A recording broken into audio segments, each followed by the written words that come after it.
Hi guys, what's up? How are you? It's Michele Robolato here, and today we will discover the hidden gems of Europe, the wines that are still underrated, unknown, and with a great value. Okay, so stay tuned. Let's start. I'm Michele Robolato. I'm an Italian sommelier based in London. I started my career in Italy studying the prestigious Italian sommelier schools, and I studied in a few international schools in the UK. And I'm here to help you to sail through the wine and spirit world easily, in a funny way, easy to understand. So if this is the channel you're looking for, please subscribe to the channel and give the thumb up. Thank you.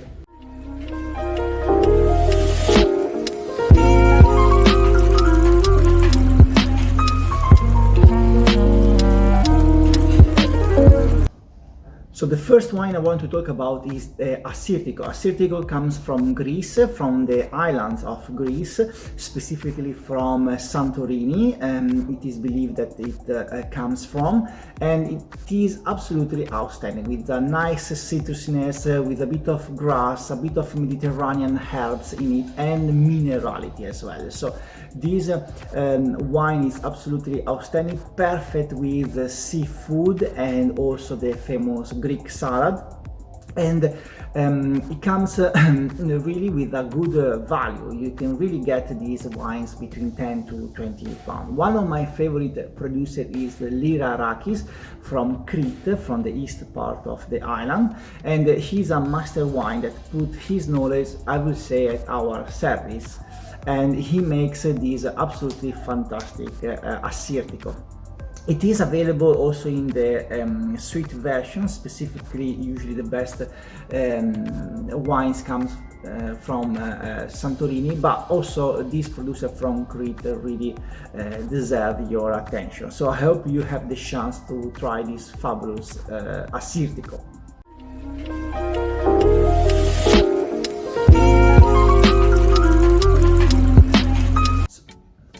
So the second wine I want to talk about is Verdejo. This comes from Spain, from the central part of Spain, central west part, specifically from Rueda, Dio. And this Verdejo has quite a lot of similarities with Sauvignon Blanc and Pinot Grigio. So if you really like these two grapes, for sure you will love also Verdejo. Verdejo has a lot of citrusness, a lot of white flowers, a bit of grass in it, and a nice hint of minerality. Extremely refreshing, light body, so perfect with seafood, with raw seafood as well, and also with salad. Also perfect for the summer, but in general, as I said, all the light dishes. With a bit of age, also it develops a little bit of almond notes in the palate, so absolutely worthy to try. One of my favorite producer in terms of quality and value is Beronia, and you can find this wine between $12 to $15 maximum, I would say. So a really great hidden gems, worthy to try, and I'm sure that when you will start to drink this wine, you can't stop it. I really love it.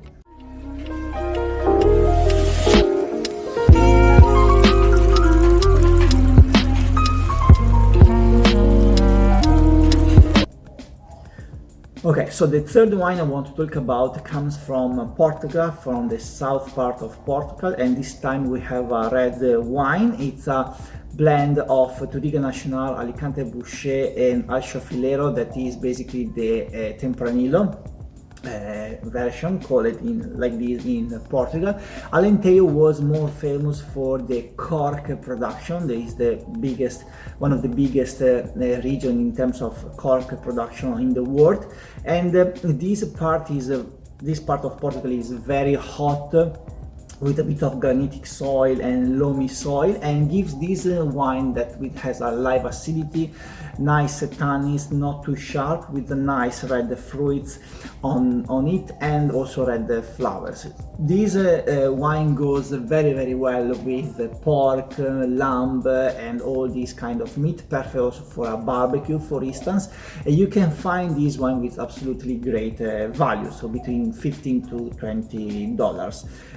Andrade de Mareteria, let me double check if I pronounce it well, is one of my favorite producers, and you can find this wine really with good value. So I hope you have the chance to try these wines. Now, I mentioned this producer, but there are plenty of good producers in Alentejo.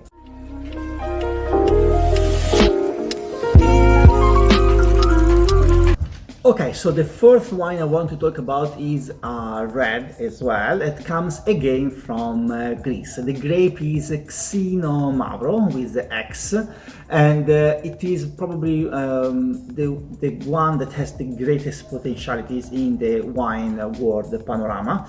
And it comes from the north part of Greece. The best examples come from Nuassa, that is a wine region in north of Greece, in Macedonia part. We're not too far from Thessaloniki, to give an idea.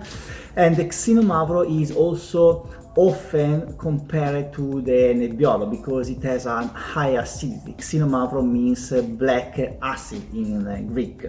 So Xinomavro has, as I said, a high acidity, nice red fruits on the nose with a bit of plum, and it is often aged in barrel, where it develops all the spiciness and leathery and mushroom notes as well. It has great age potentialities, and it is often recommended to drink after 4 to 5 years. So if I would invite you to buy vintages at least with 4 or 5 years of age on it. So one of my best favorite is Kiriani Ramnista.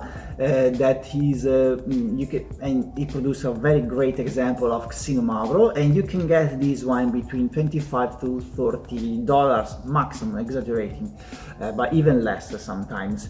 The producer that brought out to this grape in the international panorama is Butari, that is quite famous around 20-30 years ago, that basically started the renaissance of this lovely grape. So Xinomavro, usually it is best enjoyed with meat like lamb, pork, but even beef.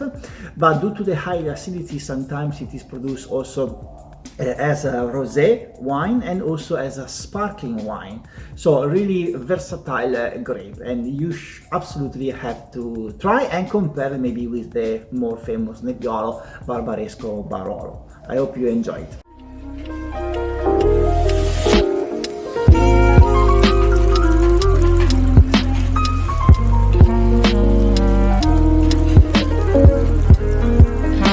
So if you are enjoying the video, please give the thumb up and subscribe to the channel and click the notification bell so you won't miss any new video coming out. This will help me also to making more video, and it will help me with the algorithm of YouTube. Thank you very much.